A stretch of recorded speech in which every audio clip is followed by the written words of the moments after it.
one person who definitely does know what the attitude of the British people is right now is Reform UK Council candidate for Epping, and that is Orla Minihane, who has been joining many local people at those protests outside the infamous now Bell Hotel in Epping, of course the subject of that Court of Appeal judgment on Friday. Orla, thank you so much for joining us. Hi, Hello. how are you doing? Very Thank well. you, Julia. Before we get on to what's been happening over the weekend, Annie, I'd love to go back over, what happened on Friday in that Court of Appeal judgment. Some extraordinary things said by Home Office lawyers, certainly there. What do you make of the Home Secretary's announcement today? Does it touch the sides of the concerns of the people you know?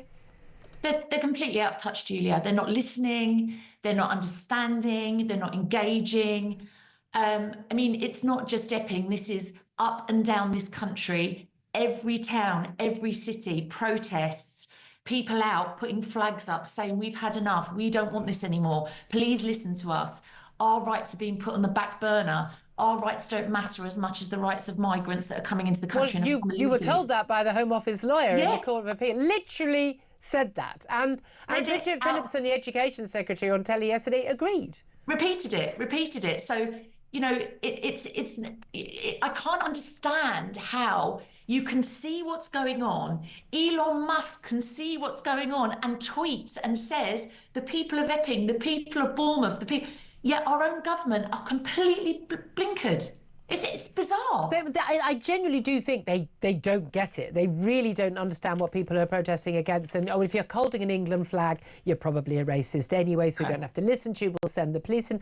But it is very interesting in terms of what was said in that Court of Appeal. We had the bizarre thing where the official government policy is to get illegal migrants, asylum seekers they call them, but they are illegal migrants, most of them, to get them out of hotels and into houses of multiple occupation, hostels and the like, but get them out of hotels, even though they then spent the day in court on Friday arguing to have them kept in this hotel, the Bell Hotel, even though local people and the local council object. But the argument that the judge seemed to accept, who's, full-on sort of, ex-Fabian Society Labour guy, the argument he seemed to accept was that the protests were causing a problem. But if he changed policy on this and gave in and closed the hotel because of the threat of disruption from the protest, that would encourage more protests, so he shouldn't do it. What did you make of that argument?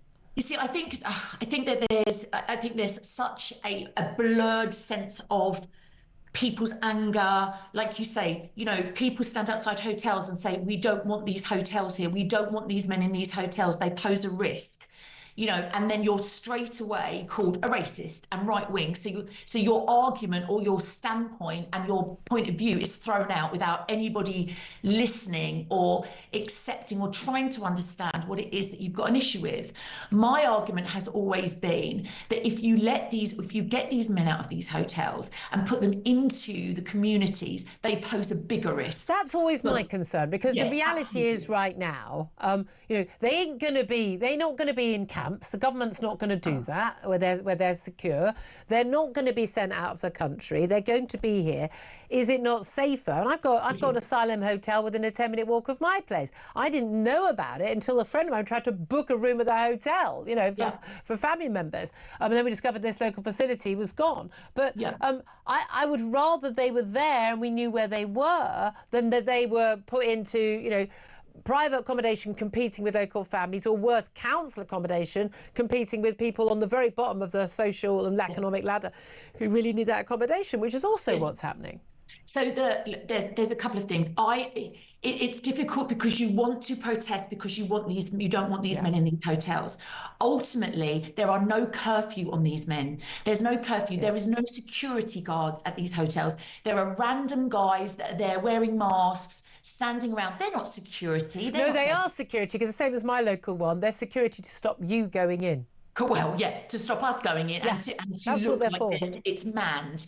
But I mean, these men are coming out, Julia, at night. They are going across to Bell Common, which is opposite the hotel. They're buying drugs. They are getting drunk. They're hanging around. They're coming back at 10, 11 o'clock at night. Have you witnessed this yourself? Absolutely witnessed it. Absolutely. So you've got that. So my view is put a curfew on them.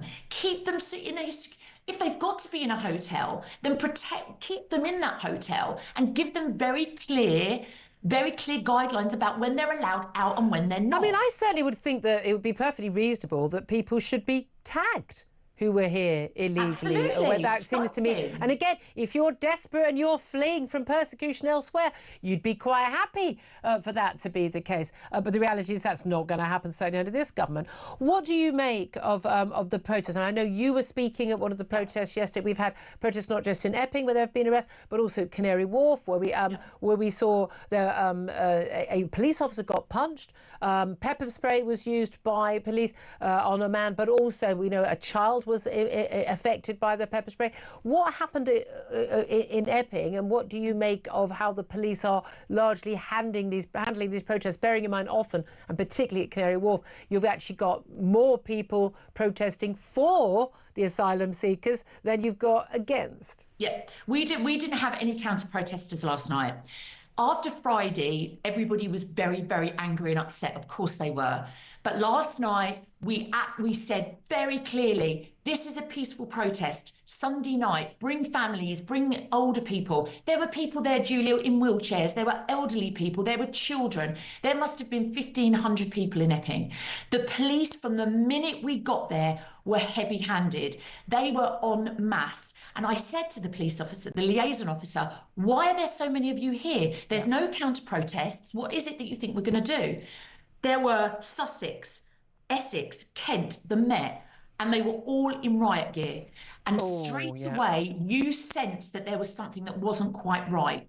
We then left outside the bell. We walked up towards the council offices, peaceful, singing, waving flags, nothing untoward.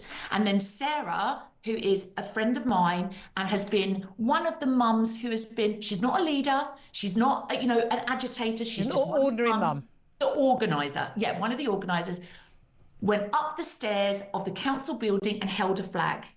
Yeah, I've seen the footage. She's literally draping a flag. Everyone There was a Union Jack, wasn't it? Union Jack. Over the balcony of the stairwell. This is a public building. Public building. Local now, council. apparently there was a section something in place, but we didn't know.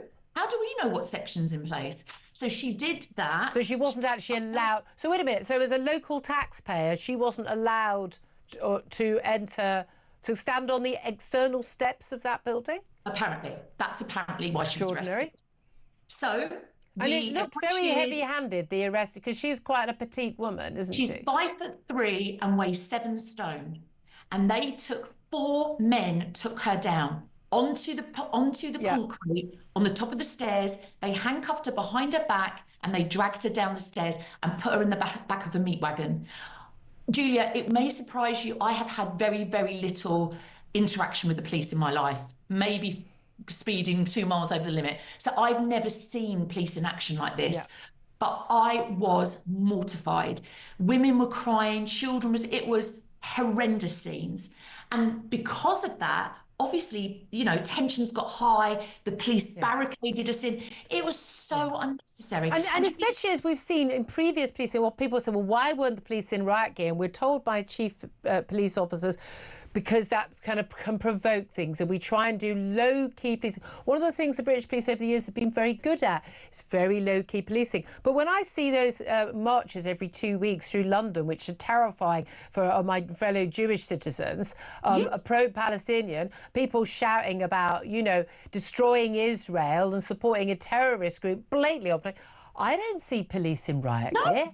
No. And but for mums and kids and old people in wheelchairs, well, different priorities. Do you know what it was, Julia? They wanted to make an example of somebody, and they made an example of her, and they got it so wrong. And then I heard them say, where's the other one? Go and get the other one, which was me, obviously. And, I'm not, like I said to you, I'm a bit of a scaredy cat, and I sort of went, so hid behind a bush. And then we went back they said to me, I went over to the police officer in charge and said, will you let her go? What can I do? He said, take everyone back to the bell calmly and disperse, and we'll let her go, which is what we did. And they haven't, and she's still in custody. Can I just ask, has she got in touch with the Free Speech Union? I don't. I haven't got. I haven't been able to get hold of her. I strongly advise, but putting out a flag as an expression of freedom. I've got Sam Armstrong in here right now. Does a lot of work with the Free Speech Union. She should definitely get in touch with you guys, shouldn't she? Orla, we'll make sure you've got a number for someone to contact, for you can pass that on. But she should absolutely do that. Again, peaceful protest is what's allowed in this country, as long as it stays peaceful. And I know that you've been I've watched some of the speeches you've made. People have a right to say this and not be treated as if they're criminals in their own land. I fear, Julia, that they're going to try. That's what they're trying to do. They're trying to scare people by arresting women, by pepper spraying Lorraine, who is a 72-year-old lady in Canary Wharf, to try and scare us into not protesting. I think also, to a certain extent, to provoke trouble, and then they can say, see, look, they're troublemakers. Don't give in to them. We must rise above that. Peaceful protest is an important part of our constitution. Yes, absolutely. Keep in touch. We'll pass on some numbers. Orla Minihane, Reform UK Council candidate for Epping. Thank you very much. Sam, I know you want to come back in on that.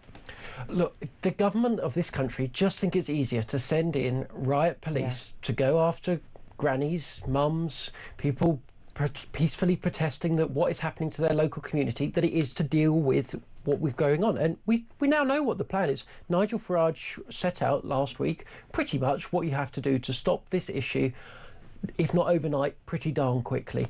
They are making a conscious decision that it is easier to go after the people that are unhappy, to shut us up, to try and calm us down, to tell us that, look, if you go down this line, you're going to end up banged up too. Look what we did to Lucy Connolly. We'll come after it and do precisely the same to you. Yeah, I just don't That's what they're trying to do. I just don't think it's going to work. But there we are. I'd love to hear your thoughts on that.